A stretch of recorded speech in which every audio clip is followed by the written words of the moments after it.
So I told you my house foreclosed after like Bernie went crazy, George went crazy, other people went crazy, and then some weird stuff happened with me, but I didn't really think about what it was. There were drones in the neighborhood. Some people lied about them, and then they were also still spying on people. Then I went to the extended stay. I was feeling really weak because of these people, but I didn't know about these people yet. High frequency noises. I thought kids were fucking with me. Laser pointers. Then the voices happened. They found out I had a warrant for my arrest on a bullshit arrest because I was waiting to get a paid lawyer to deal with that when my house foreclosed. And then they found out about the warrant. And I was talking on the phone with the cop. And then bullshit hit the fan. I got arrested for that warrant. Dealt with it. Got out a few days. Went to the Studio 6. Phone got stolen. They were like, hey, that guy in 301 that you like saw in passing, we're gonna do a little Simon Says with him, so that you know that he's with us. And they did a little Simon Says with him, like from afar, while I like looked through the people or whatever, down in the parking lot. He was down in the parking lot. I don't know if that was like proof of anything. I'm just letting you know. Suggested that he might have heard them giving instructions, or I don't know. I think he was aware of them. If not, he's got one or two friends that are aware of them. I'm sure of that. That's probably how my phone got into this room. But anyway, the really important thing is I was still like wondering if they were like up here, even though it's very rare at 41 with no mental health history to just suddenly become schizophrenic. Especially when you have no mental health history, totally fine. Again, never had a bad reaction to drugs. I wasn't doing drugs in a quantity or frequency that would really fuck with your head. Not at 41. The important thing is they were like, the guy in 301 that we just did Simon Says with, he's got your phone, he hacked your Google account. It appeared that he had, and that he had my phone. My phone was in a radius that was within his room or the room above, or in the immediate vicinity outside of his room. And an email address that linked to 2 Facebook profiles and 1 Google Plus profiles that appeared to be him. I think his nickname is Gizmo, Jason Brantes. I think that's your nickname. They could have mocked these profiles up. You know, I'm trying to be rational human being here. But I think those were his profiles, and that was likely his email address, and he likely was aware of it. So Jason, please give me a call. Please contact me. Please also, please reply to those emails that I sent to you. Please don't be a coward on this. I hate calling you out on this. I would really want you to know, I think you know who these people are, or at least someone who knows. I know that that young black guy that hung out with you, he knows these people. And I think you know these people too, because he appeared after I got out of jail several months later at my friend's apartment, acting all facetious and then talking about if I knew anyone that wanted a Galaxy Note 4. Not a 7 like the one that you had, or either one of you guys had, but a 4. Acting like, oh, I'm so surprised to see you here. Oh, it's you. Oh, funny running into you here right after you get out of jail at like a totally different location, randomly. I'm not the only one speaking out on this. Other people spoke out too. But APD and Travis County aren't working with us. I don't really give a shit about the hacking or the phone. I do give a shit if you're not doing anything about it. And then, yeah, once you're arrested on those things, if you did them, which I think you did, and receipt of the stolen phone instead of theft or whatever, and then the hacking.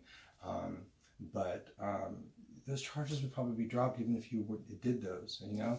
And APD, he had an ankle monitor on at the time for a year, and you could have just gone to him, found him easily, talked to him, put pressure, and either he would have told you, or he would have led you to 1 or 2 other people who would have told you about these people. So easy, like, oh my fucking God. It was seemingly so easy, but you could have at least done that, and you could have at least called me back. Jason, I still want you to get in contact with me. I don't think you realize that once you like do these sketchy things, and you could have done this without knowing about them, but you probably knew about them because your friend knew about them, and I'm pretty sure you knew about them too, in all likelihood, from a rational thinking, from a rational viewpoint. When you do that for them, when other people do sketchy things for them, they actually nominate you for like death, for murder. They try to get the people that you fucked over or were involved with fucking over or fucking with. They try to get you. I don't know if they played me up to you in a different way. They try to make you like, they were basically trying to get us to hook up in like, in a sexual way, in a murder way, in so many fucked up ways. Because I don't think you realize like, they put your life in danger. And like, I don't know if you realize that when you did that, you put your life in danger. I mean, maybe you don't think that normally happens. I mean, I wouldn't react that way, but like they totally like try to drive people to suicide and murder. And they want people to hurt other people. They want people to freak out and hurt other people. They take advantage of the mentally ill, the people that are addicted to drugs, people recreationally using drugs, and the homeless. And the people hopping around that are homeless, really, they're hopping around the hotels. So like, you have to come forward, because it's like, you do not want to be one of these people that was known as someone who aided a terrorist group, or someone that knew something and didn't come forward, and had they come forward, this whole thing would have come out sooner. Okay, you want to be a good guy. You want to be win-win. You know, you don't want to be stealing phones or doing that stupid shit. I mean, had you come forward, this is a multi-million-dollar class action lawsuit. It involves 2 local law enforcement agencies, probably a few hospitals, several hotels perhaps, but like, this is going to be the biggest news story in the nation, certainly in Austin, but in the nation since Edward Snowden or 9/11, because of what they can do with these things. It's going to be global. I mean, it's going to be like, and I'm not overselling it. This is a huge story, not just with me, but with everyone. It'll be sensational. It's extremely important. And like, you could be a part of that coming forward, instead of being one of these sketchy, evil motherfuckers that didn't do anything. And I don't know how much you knew, but just trust me, if this gets back to him, please just let him know it's in his best interest to come forward and let me know what happened, and let the detective know what happened. It's like, that's such small potatoes.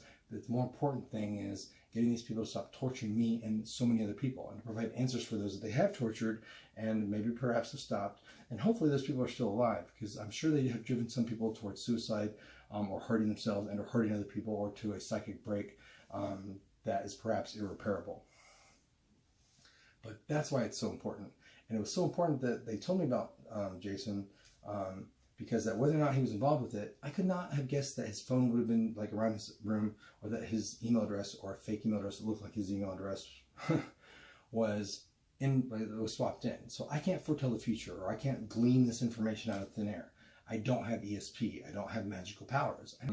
But like, I don't have those powers, and I didn't suddenly come down with schizophrenia and suddenly come down with like 9 other diseases, and also come down with the powers of ESP at 41, which is a late age, I think, to develop mutant powers also. I think that usually also comes out at an earlier age.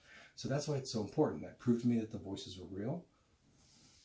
And they have proven countless times that they're real in similar situations, by reading ahead in a book, even on the opposite side of the page. When I was reading in jail, they would do that.